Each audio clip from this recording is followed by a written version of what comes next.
Puluhan ribu orang meninggal dunia di Indonesia akibat COVID-19 yang hingga kini masih menjadi pandemi dunia. Belum ada obat hingga vaksin menjadi salah satu pemicunya.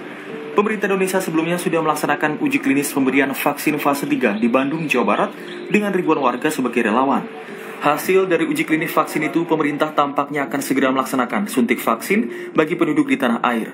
Hal itu terungkap dalam rapat terbatas penanganan COVID-19 yang dipimpin Presiden Joko Widodo di Istana Merdeka Senin pagi.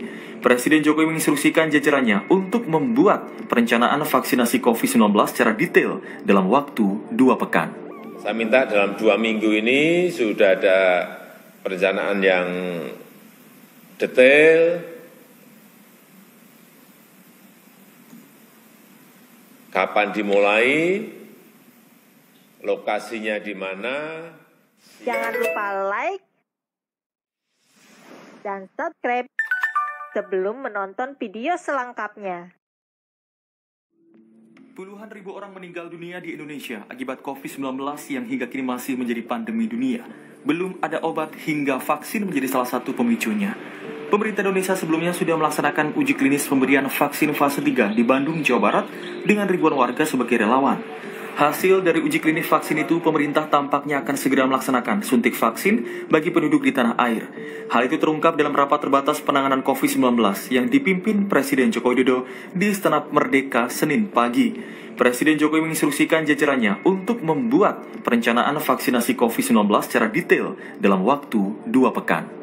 Saya minta dalam 2 minggu ini sudah ada perencanaan yang detail,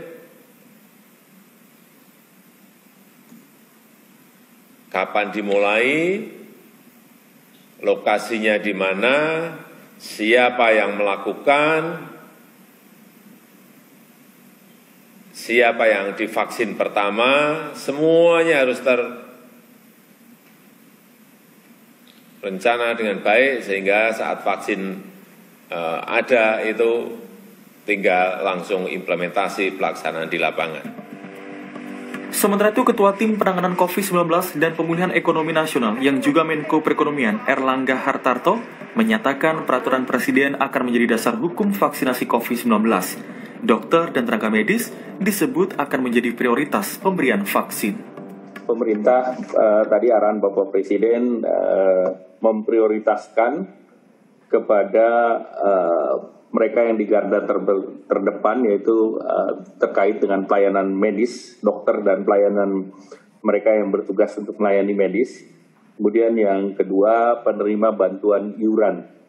Sedangkan skema mandiri sedang kami matangkan, karena itu skema mandiri ada yang sifatnya individual, dan juga mungkin yang terkait tadi ada yang mengusulkan dari sektor korporat, yaitu mereka membeli secara berkelompok.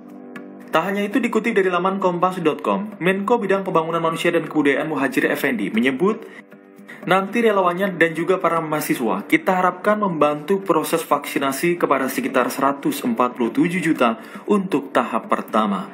Termasuk para dosen, guru merupakan prioritas untuk penerima vaksin pertama. Di sisi lain, pakar virologi dari FKKMK UGM, Muhammad Saifuddin Hakim menilai vaksin bukan satu-satunya cara menghentikan pandemi COVID-19.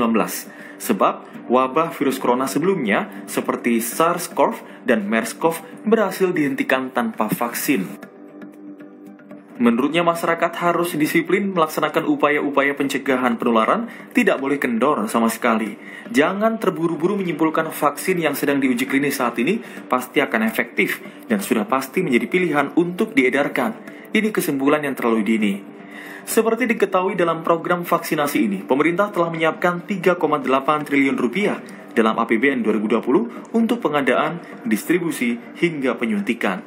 Sedangkan tahun depan anggaran dialokasikan meningkat menjadi 18 triliun rupiah.